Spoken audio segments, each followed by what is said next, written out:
Bom dia, boa tarde, boa noite. Estamos aqui para gravar mais um episódio do nosso podcast Com Base em Quê? Estou aqui com o Renato Calvila e junto com o Lucas, eu aqui, Rodrigo do Flow, fazemos parte do nosso podcast. E hoje a gente vai falar um pouquinho de compliance nas pequenas e médias empresas, né? Porque a gente fala muito de compliance em relação a grandes corporações como algo realmente importante, imponente, programas, né, magníficos, mas a realidade do Brasil é que grande parte das empresas são pequenas e médias. Então fica aquele dilema assim, até que ponto você realmente deve basear o compliance nas grandes estruturas ou é o caso realmente de termos estruturas mais customizadas, né? A gente pode até dizer que o compliance então não foi feito na origem, né, para grandes empresas. A gente fala lá de FCPA, legislação americana, inglesa. Então, mas o que a gente faz quando a empresa é pequena, né? Quando é uma empresa de dono, uma empresa familiar, que tem ali um dia a dia, que tem uma pessoa ativamente atuando naquela empresa. Como que a gente lida com o compliance, né? Será que ele é amigo do negócio ou não? Tem esse dilema também, a gente pode falar um pouquinho. Mas a gente está aqui, na verdade, para entender, então, como que, para pequenas e médias empresas, o programa de compliance pode e deve ser estruturado.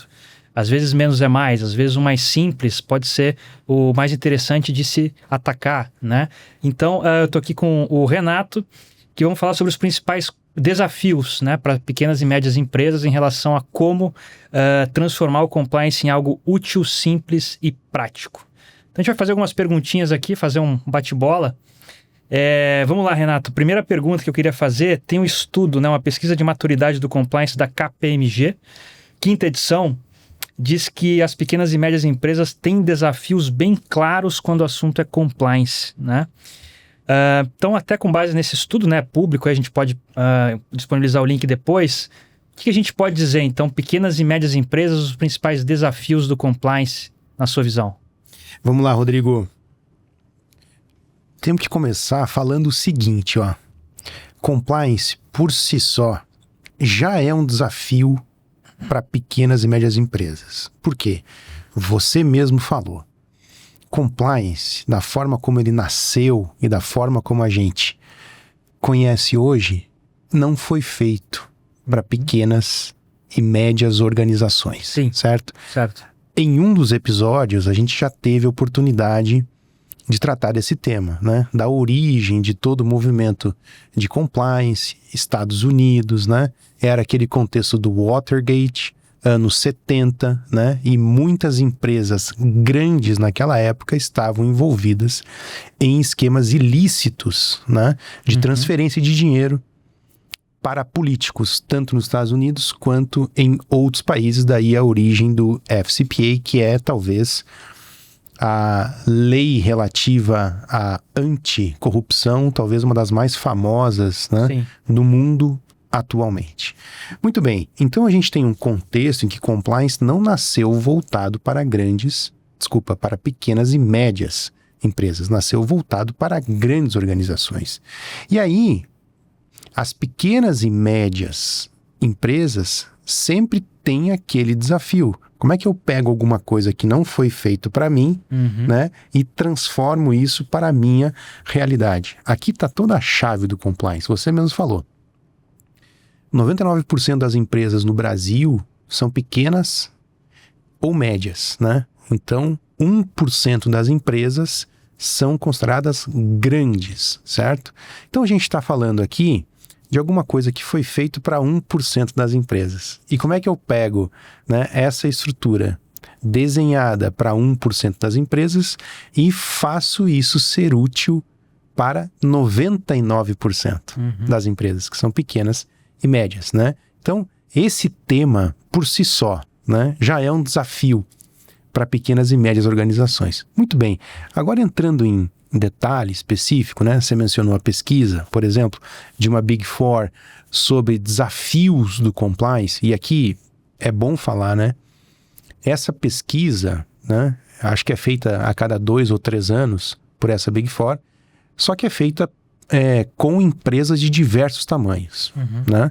Inclusive pequenas e médias, certo? E aí tem um ponto lá que diz sobre as dificuldades de pequenas e médias. E tem alguns pontos, eu vou listar 4 pontos aqui, que essa pesquisa dá como os mais desafiadores do ponto de vista de compliance para este público, que são as pequenas e médias empresas, né? Certo. A primeira delas, e aí você talvez não vá se surpreender, mas a primeira delas é uma coisa muito básica, que assim, essas empresas têm dificuldade de identificar os aspectos regulatórios legais da sua atividade. Quais as leis aplicáveis, é isso? O que isso significa? Que lei se aplica ao meu negócio? Tem coisa mais básica que isso? Né? Então, tem um ponto de dificuldade que é a pequena e a média empresa entender qual é a lei, identificar qual é a lei, qual é a regulação que incide sobre a minha atividade. Ou seja, eu abri uma empresa e eu tenho dificuldade de saber que leis eu tenho que cumprir. Essa aparece como a primeira, em termos de importância, né? A primeira barreira a ser superada por uma pequena e uma média organização. Então, qual é a lei aplicável? O que eu tenho que cumprir, certo?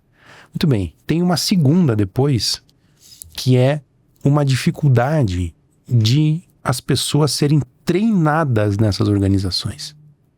Então, assim, eu tenho um público interno, que são os colaboradores da empresa, e tenho um público externo, que são aquelas partes com quem a empresa se relaciona. Então, são clientes, são fornecedores, são prestadores de serviço, são representantes e assim por diante, né? Então, há uma dificuldade dessas empresas em organizar treinamentos para esses públicos. Ou seja, o compliance no papel, é isso? Tem ali um... Então, né? E ninguém sabe como agir, não faz mas veja que esse ponto 2 pode inclusive ser derivado do ponto 1. Se eu não sei o que eu estou fazendo ali, como é que eu vou treinar as pessoas? Verdade. Né? Então tem essa dificuldade. Aí tem o ponto 3, que veja como tudo aqui é lógico e faz sentido. Tem o ponto 3 que vai dizer, olha, a terceira maior dificuldade, sabe o que é? É integrar as soluções, a estrutura, a área de compliance ao negócio.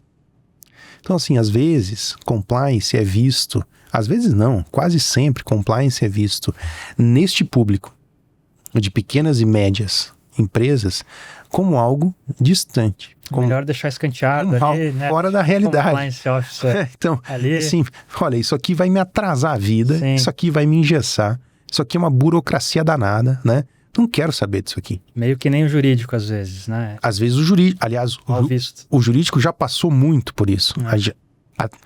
Aqui até podemos falar em algum episódio sobre essas fases que o jurídico já passou, né? Porque jurídico e compliance tem muito a ver, embora não sejam a mesma coisa, e nem precisam ser a mesma coisa, mas tem muito a ver uma coisa com a outra, né? Mas então tem essa dificuldade de compliance ser deixado de lado, porque, no fundo, para essas estruturas, né, que são enxutas e que precisam de resultado, precisam de utilidade, compliance muitas vezes não conseguem entregar esse resultado.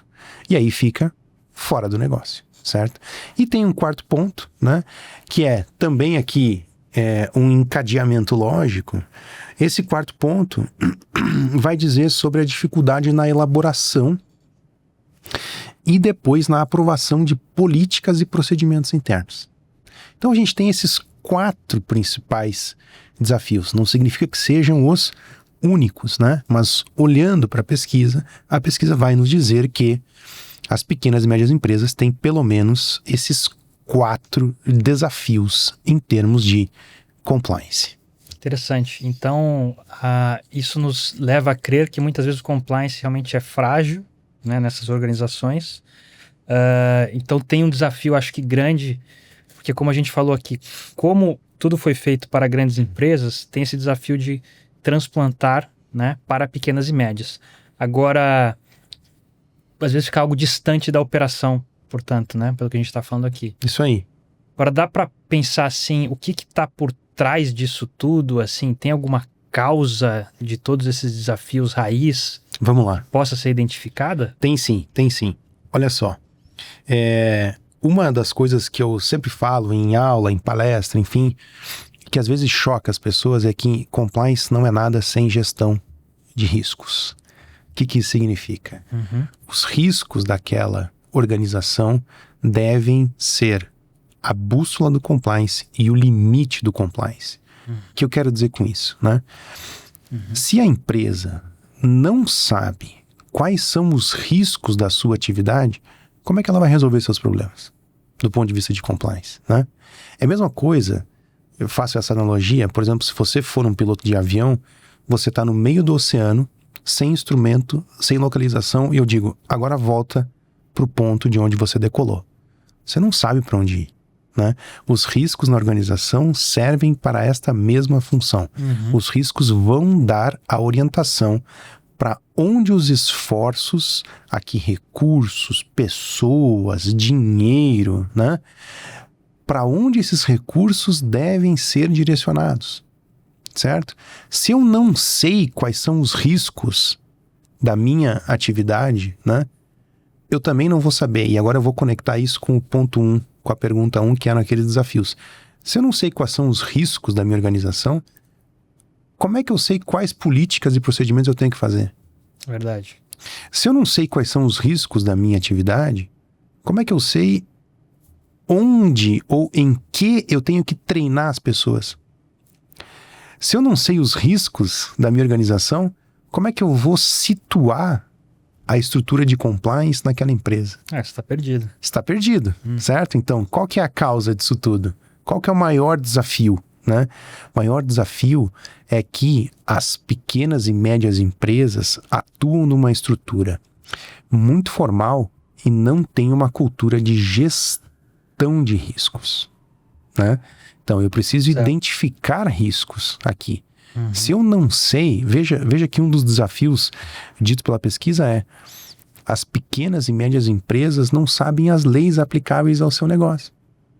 Não sabe se tem leis, tem regulação, o que eu tenho que cumprir, o que é importante, o que não é, né? Agora, se eu tiver uma estrutura de gestão de riscos, eu vou conseguir identificar isso, porque eu vou dizer onde a minha atividade corre risco, certo? A partir disso, eu vou desenhar uma estrutura para combater ou para mitigar esses riscos. Só que se eu não tenho esse ponto de partida, que é a identificação de riscos, eu não consigo criar política, eu não consigo orientar ninguém sobre o que fazer, como fazer, eu não consigo alocar bem recursos, Sim, sem dúvida. certo? Então, aqui que está o problema, me parece, por trás das demais causas. É uma ausência, né, de uma cultura de gestão de riscos. Entendi. Acho que o diagnóstico está claro, né, Renato, em relação aos desafios para pequenas e médias empresas.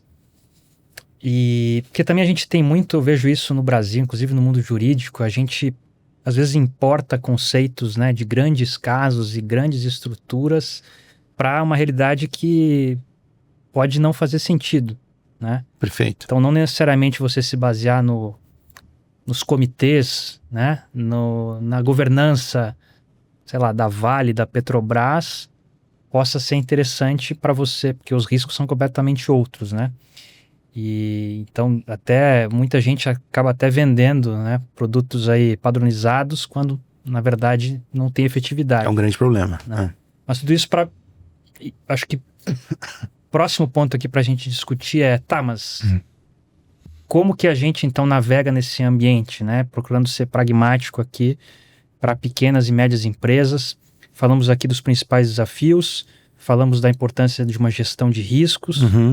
O que a gente pode dizer aqui para quem tem interesse em começar alguma coisa, ou revisar, ou mudar a perspectiva sobre a área de compliance na sua pequena empresa, na empresa da qual é dono, ou que tem, enfim, que é o gestor, o gerente, o diretor, ou até, né, alguém aí, trainee, estagiário, que tem interesse em levar aí novas áreas para alta administração. O que a gente pode dizer em relação a como começar essa implementação, então, de gestão de riscos aqui, que é a causa dos desafios, né? Falamos. Veja, Rodrigo, se você não tem nada de compliance na sua organização, e agora independentemente do tamanho, tá? Se você não tem nada, assim, imagine que você foi contratado hoje e deram para você o cargo de compliance officer ou de diretor de compliance. Aí você chega na empresa e não tem nada de compliance. Qual que seria a sua primeira medida? Mapeamento de riscos. você deveria identificar o que é importante para a atividade daquela organização, certo? Então, assim, muita gente pode pensar, nossa, eu tenho que ter um código de ética, eu tenho que ter uma política anticorrupção, eu tenho que ter uma política de prevenção de conflito de interesses, por exemplo. Mas antes disso, você tem que pensar, peraí, isso aqui realmente vai ser útil para essa organização?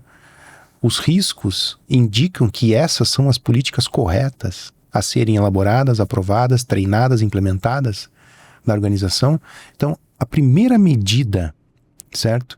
Para o funcionamento, o bom funcionamento de um programa de compliance é a identificação de riscos naquela atividade. E aí, aqui a gente enfrenta um outro problema, que é o seguinte: se você pegar as estruturas de riscos que existem por aí, vou dar um exemplo aqui, COSO.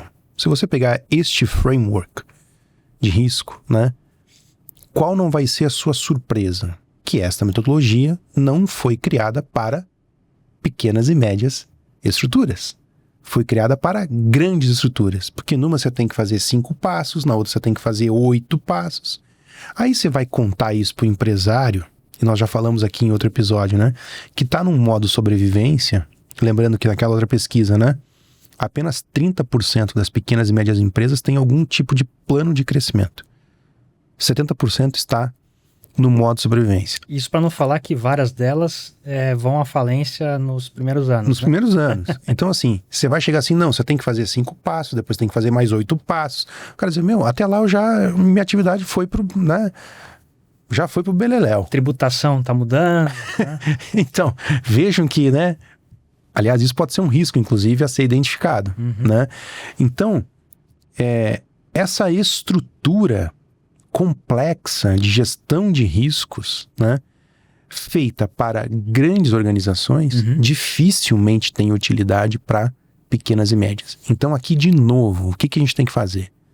A gente tem que adaptar isso aqui, né? Tá. E aí, quando você conversa com o empresário, que é o dono do negócio, né,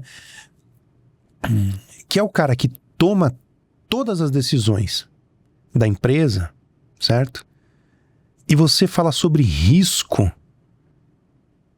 o início da conversa pode ser o seguinte: olha, o que no seu negócio, se acontecer, para a sua empresa?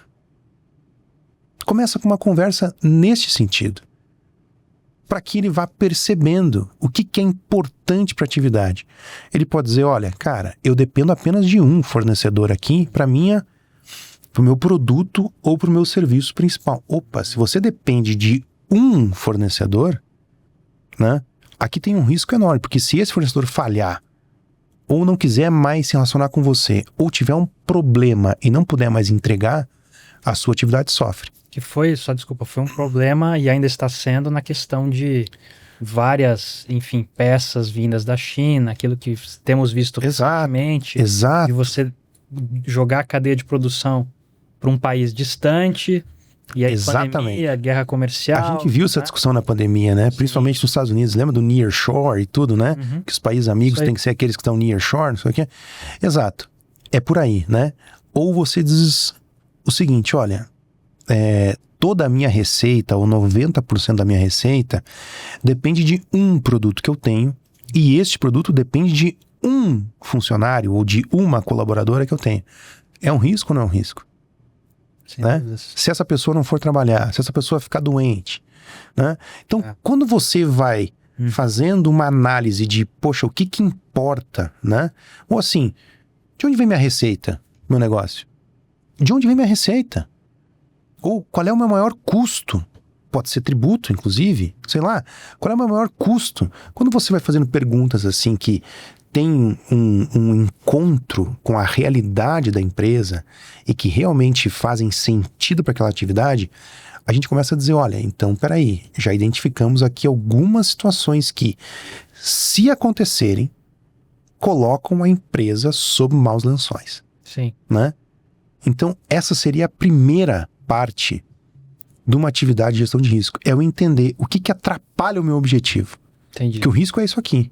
O risco vai dizer, olha, se acontecer tal coisa, você não vai cumprir seu objetivo. Se acontecer tal coisa, sua empresa vai acabar. Se acontecer tal coisa, o seu negócio vai desabar, né? Então, o que é essa tal coisa? É o risco, certo? Uma segunda etapa que você pode fazer isso é pensar o seguinte, peraí, identifiquei aqui algumas coisas que são importantes para minha sobrevivência, para minha manutenção.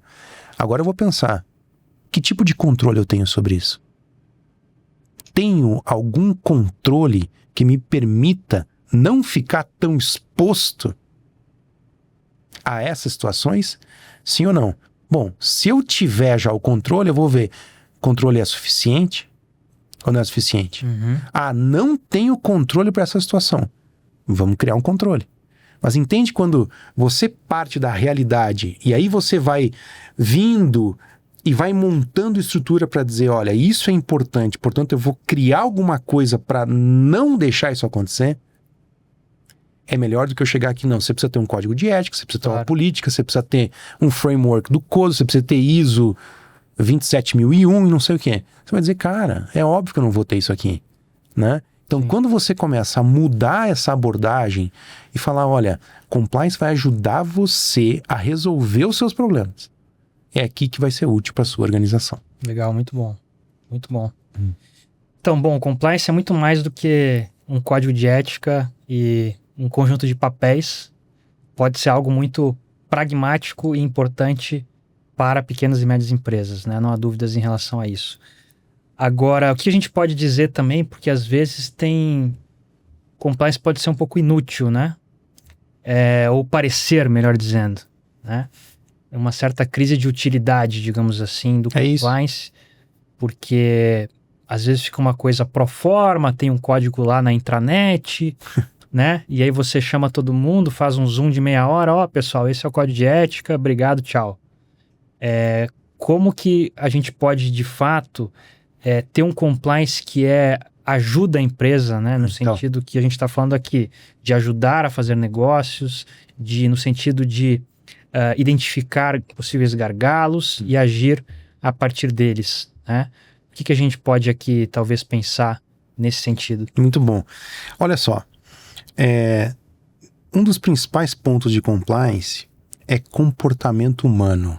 O que isso significa? As pessoas não têm que cumprir regras na organização? Sim, né? Na vida, né? Na vida, certo? Dentro da organização, dentro de casa, no trânsito, em qualquer lugar. As pessoas têm que cumprir regras, certo? Como é que você vai desenhar regras se você não tem a noção de como as pessoas reagem a essas regras? Então, compliance tem que também entender de comportamento humano, certo? Essa é uma parte muito negligenciada, inclusive, né? Sem dúvidas. Numa grande organização, às vezes o checklist importa mais do que a utilidade. O que eu quero dizer com isso?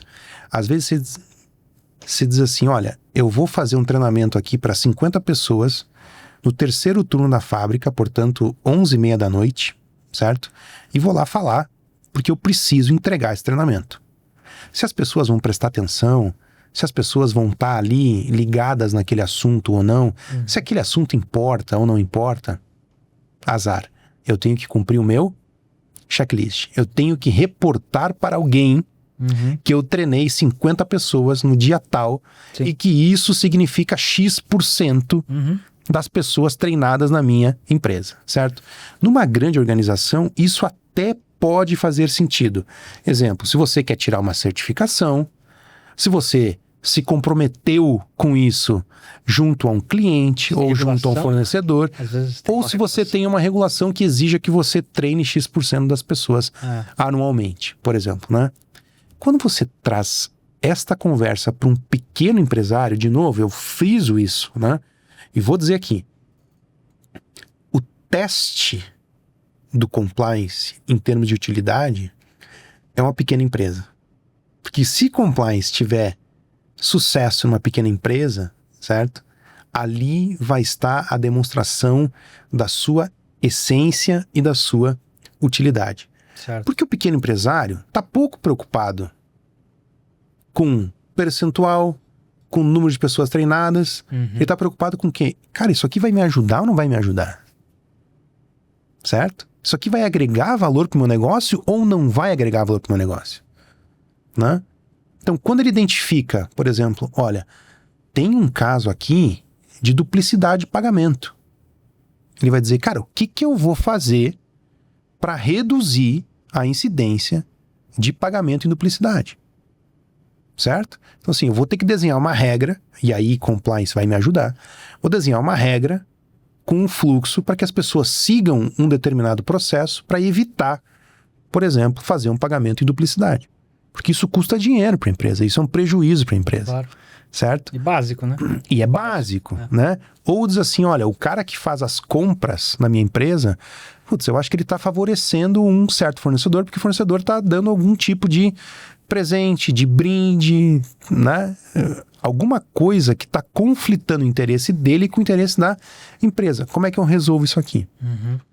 Né? Então, quando você trata de pequena organização, você está pouco ligando para um checklist. Você está ligando para quê? Para a utilidade. Isso aqui vai me ajudar ou não vai me ajudar, certo? E neste ambiente, compliance tem que atuar próximo ao negócio, certo? Se você falar em grandes organizações, você vai dizer, não, nossa, compliance tem que tensionar, compliance tem que não sei o quê, né? Aquela teoria do agente principal faz tanto sentido. Aqui não tem agente principal. Aqui é o dono que toma a decisão, é o dono que é o responsável por tudo que acontece na empresa, né? Aliás, se você pegar aquela mesma pesquisa que a gente estava falando sobre maturidade das empresas em compliance no Brasil, você vai ver lá que o maior percentual de presidência de comitê de ética é do CEO. Aí você vai dizer, não, mas as coisas têm que estar separadas. Você vai dizer, mas o maior percentual só perde esse percentual de 30%, só perde para a empresa que não tem comitê de ética. Então, assim, independentemente do tamanho da empresa, certo? Você vê que quem está à frente do comitê de ética é o CEO. É o CEO da empresa, né? Então, se você diz assim, nossa, compliance tem que estar afastado da gestão para poder fiscalizar a gestão. Isso, na prática, pode ter uma dificuldade enorme de funcionar. Eu sei que na teoria isso seria muito bonito e muito bom, mas na prática não é o que acontece. A realidade nos impõe, né, um cenário distinto. E aí compliance tem que ser útil. Compliance não tem que ser um checklist. Não tem que ser alguma coisa formal. Tem que ser alguma coisa que realmente agrega valor para aquela organização. Excelente, muito bom, Renato. Acho que muito boas discussões aqui sobre compliance para pequenas e médias empresas. Temos aqui, né, uma ideia de onde começar. Não é trivial, mas também não é tão difícil assim, né? Basta a pessoa sentar ali, conversar com a administração, gerenciar riscos, mapear. Acho que ter esses diálogos e essas conversas são muito importantes até para começar uma cultura de compliance, né, que a gente tem falado aqui bastante. Então, muito bom. Não sei se você tem alguma consideração final. Acho que estamos aqui encerrando esse podcast. Vamos lá. Bem. A minha consideração é o seguinte: para pequenas e médias empresas, o que vale é a utilidade do compliance. Não é o formalismo, né? Não é o checklist. Compliance tem que atuar próximo ao negócio e compliance tem que mostrar o seu valor, assim como qualquer outra área numa organização. Eu sempre falo, compliance não pode ser um argumento de autoridade. O que é o argumento de autoridade? É falar o seguinte, não, tem que fazer isso porque alguém mandou fazer isso. Se isso acontecer, compliance vai estar distante da realidade e, portanto, não vai ser útil. Quando ele não é útil para pequena e para média empresa, ele acaba sendo jogado na lata do lixo. E não é isso que a gente quer. Muito bem. Excelente. Então encerramos mais um episódio aqui e até a próxima no Com Base em Quê. Obrigado, Renato. Muito bom. Muito obrigado.